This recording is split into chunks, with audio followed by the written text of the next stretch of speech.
Hello, beautiful people. Thank you first and foremost for turning on this video. I promise not to take too much of your time. From the video length, you will tell that I made an endeavor to not take too much of your time.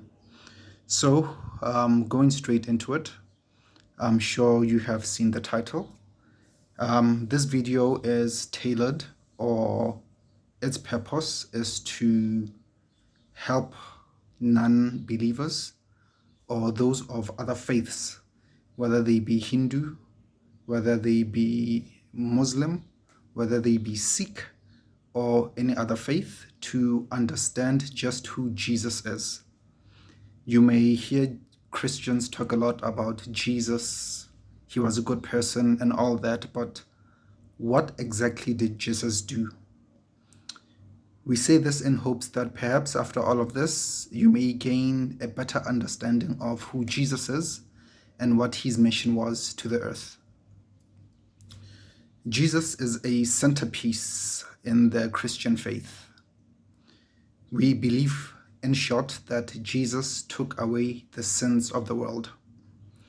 I would like to believe that regardless of what your faith is, if at all you adhere to any faith, you can agree that the world is messed up.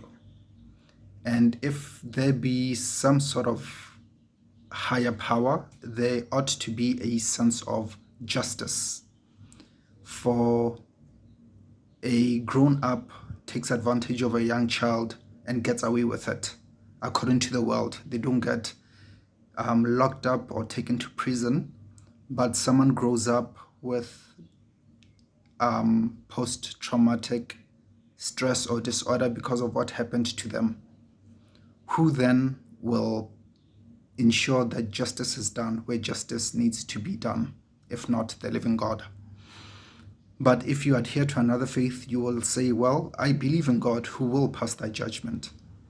Some faiths don't necessarily believe in such judgment, but believe in reincarnation, for example, that we are ever being reincarnated in hopes to become one with the higher power, to reach that state of enlightenment, whatever that state may be. Well, as I said, this message is about Jesus. Let me go right into it. In the olden times, God required men, especially his people, who he had revealed himself to make sacrifices to have their sins forgiven. The Bible teaches us that without the shedding of blood, that is, without a sacrifice, there is no forgiveness of sin. And it may seem a bit absurd, but if you actually look at our legal system, if one, for example, has committed a crime, there needs to be a penalty for that crime to be rectified.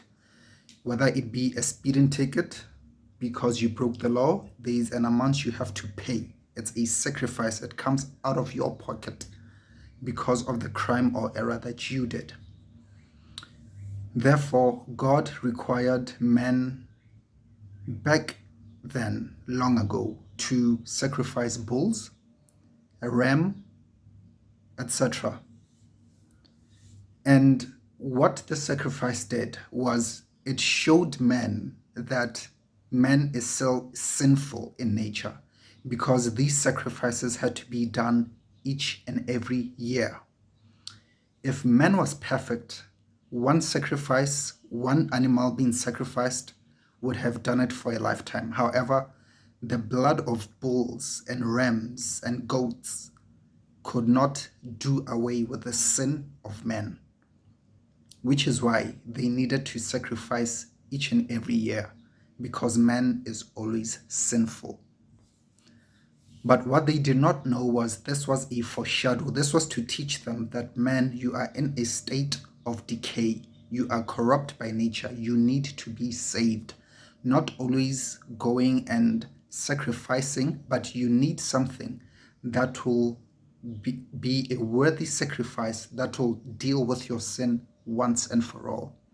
Now, if the blood of bulls, rams, goats, in short, animals, could not deal with the sin of man, what could? This is where Jesus comes in. You see, to us, Jesus is not merely a man, just a man. He embodies the fullness of God. This is what the scriptures teach us. So as he carries or embodies the fullness of God, he alone was able to take the sin of the world and put it upon himself. Back then, when animals were sacrificed, God had his people place their hands on the animal's head, then the animal was sacrificed. And the standards were very strict. The animal had to be without blemish, without spot. It shouldn't be sick. It had to be, quote unquote, perfect. A pedigree, so to speak. This was to symbolize the dirt or sin within us going into that animal as we placed our hands on it, and the perfection or cleanness of that animal being transferred to us. It was an exchange. Now, as I stated, the blood of animals could not deal with our sin. Jesus came and took our sin and put it upon himself. When God looked at Jesus, he was perfect because Jesus is one with God, because the scriptures teach us that he is God.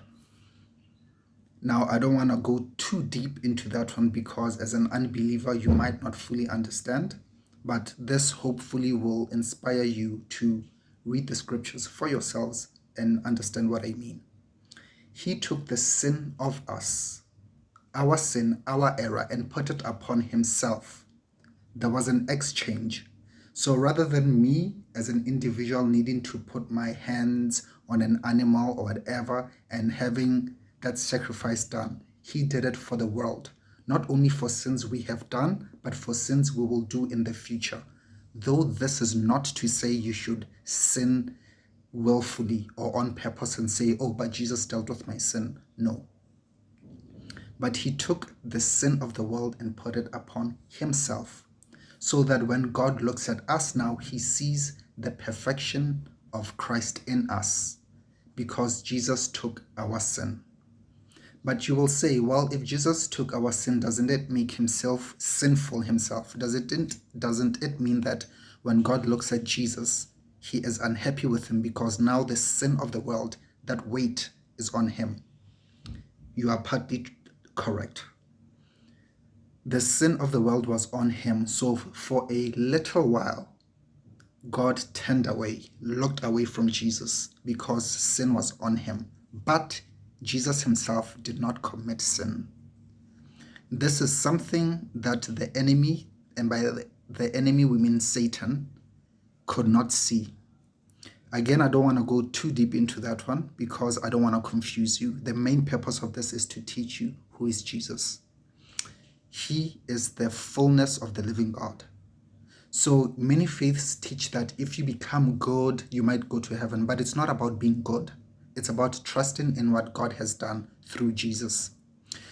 If someone kills a young girl and then gives food to the poor, can we say because his good deeds of giving to the poor and helping an old woman cross the street, his good deeds exceed the bad he has done? No. According to the law, he still has to pay for murder. Now you see that your good deeds cannot justify you. Your works cannot justify you. You need to be, the scriptures tell us that they have not known the way God makes people right with himself. Because if works justified you, you would be prideful. You would enter heaven and say, I entered heaven because I was such a good person. But that's pride. So God makes us humble ourselves and say, if you believe in my son Jesus Christ, and that only through him, by acknowledging what he did for you, only through him can you come to me, can you enter heaven. All of us, it forces all of us to be humble and look to God and cry unto him. And through Jesus, he saves us.